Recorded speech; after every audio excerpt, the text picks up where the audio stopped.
Hi, Betty. I'm going to be your nurse today. How are you feeling? Good. Good. So we're going to go over some discharge instructions that I got from your doctor and some medications that we're sending you home with.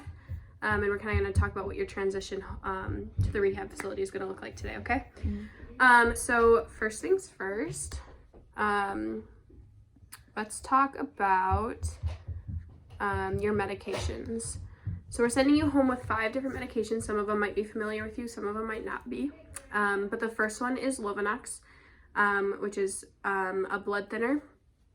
This is it's actually an injectable, and you're gonna inject it into your abdomen, and you're gonna rotate different sites, so just kind of give the areas a little bit of a break, otherwise you could end up with some bruising. But you're going to give yourself an injection once a day. And with this one, we have to be checking certain labs just to make sure that it's working well within your body and not causing any too much blood thinning. So we're going to have you come in a couple times. We'll talk to your doctor about how often he wants you to come in to check that for you. But that's going to be a daily injection that you're going to be taking. You're also on ferrous sulfate, which is an iron supplement. You're going to be taking that in the form of a pill twice a day, and you're going to be taking that specifically with your meals. And I'm sure the rehab facility will be able to help you and remind you when to take some of these. You're on Percocet, which is an opioid combination drug for pain. It's every 4 hours by mouth as needed. So if you're in any pain, take that one. Then you're also on warfarin, which is another blood thinner. Warfarin doesn't work well with vitamin K. It works against that. So you are on a general diet. The doctor hasn't ordered any specific diet for you, but I would advise you to stay away from any super leafy greens just because those contain a lot of vitamin K and could make the warfarin not work. And then you're on lisinopril, which is an ACE inhibitor, which helps you control your blood pressure and also helps your heart work a little bit better after the surgery that you had. And you're going to be taking that in the form of a pill every day. Do you have any questions about those at all? Mm-mm. No? Okay. I'm sure the rehab facility has some people who can help you like remember and organize when you're going to take those.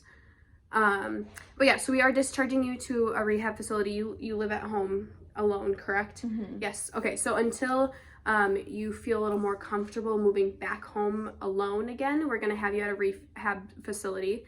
And you have a son who's very involved in your cares, correct? Yes. All right. Will he be able to visit you at the rehab facility as well? Yes. Okay, good. So we're going to have you move there.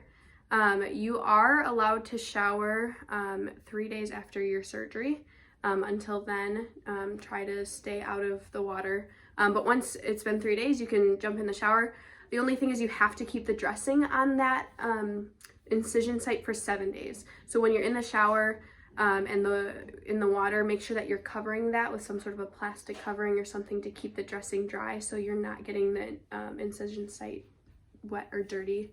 And if the rehab facility does not have that for you, we could have one brought for you here before you leave. And then we need to set up a follow-up appointment in 2 weeks with you. Is that something that you would like help with? Because we can talk to your doctor. Okay, we'll get that set up for you. For 2 weeks. And then the nurse before me told you that you were experiencing a little bit of like dizziness, that you're having some dizziness getting out of bed. You're a little hypotensive. So whenever you're getting out of bed, make sure you call a rehab facility worker into your room, have people help you get out of bed just so that you're not falling over.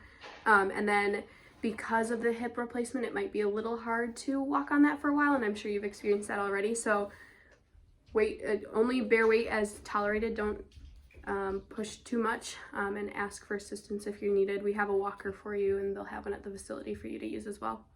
And then other than that, you're on that general diet, except for keep the leafy greens kind of lower so that your warfarin can work. But other than that, do you have any other questions? Mm-mm. All right.